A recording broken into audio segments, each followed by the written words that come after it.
विशू, तुला ती गोष्ट माहितीये आम्हाला नेहमी सांगायचं, माणूस, घोडा, बैल, गाढव आणि माकड यांची. नाही रे बाबा. मग ऐक, देवाने या पाचही प्राण्यांना 25-25 वर्ष आयुष्य दिला. सगळे प्राणी खुश होते, पण माणूस मात्र नाराज होता. त्यालाही 25 वर्ष कमी वाटत होते, पण देव तर काही करू शकत नव्हता. मग हे सगळे गोड प्राणी त्याला म्हणाले, ठीक आहे बाबा, आमच्या आयुष्यातली 10-10 वर्ष आम्ही तुला देतो. आणि त्यांनी दिली. मग काय, आपल्या आयुष्यातली पहिली 25 वर्ष माणूस हा माणूस म्हणून जगतो.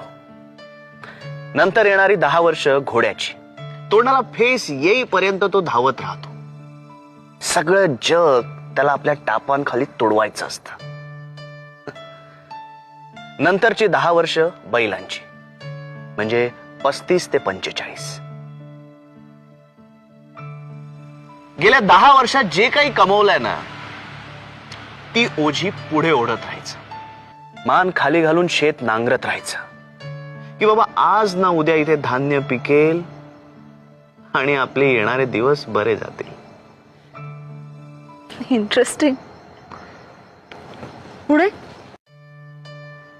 45 ते 55 गाढवाची वर्ष सुरू होतात. सगळं जग त्या बिचाऱ्या माणसाला गाढवात जमू करायला लागतं. स्वतःची मुलं सुद्धा त्याला गाढव समजायला लागतात. बायकोही. तो बिचारा आधीच्या आपल्या आयुष्यातल्या अनुभवाने आधीच कातलेला असतो, काही बोलत नाही, तसाच जगत राहतो मान खाली घालून.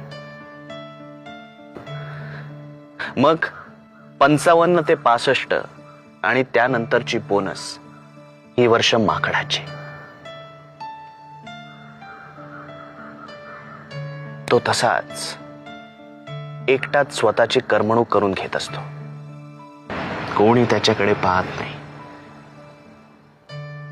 येणारा जाणारा वेडावून दाखवतो. काय म्हातार चाळे करताय असं बोलत असतो. तोंडाचं बोळकं झालेलं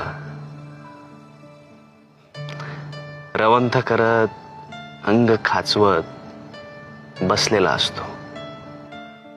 काही काम नसलं तरी इकडनं तिकडे फक्त उड्या मारायच्या. हे आहे आयुष्य माणसाचं. कळलं? तेव्हा आता माझी बैलाची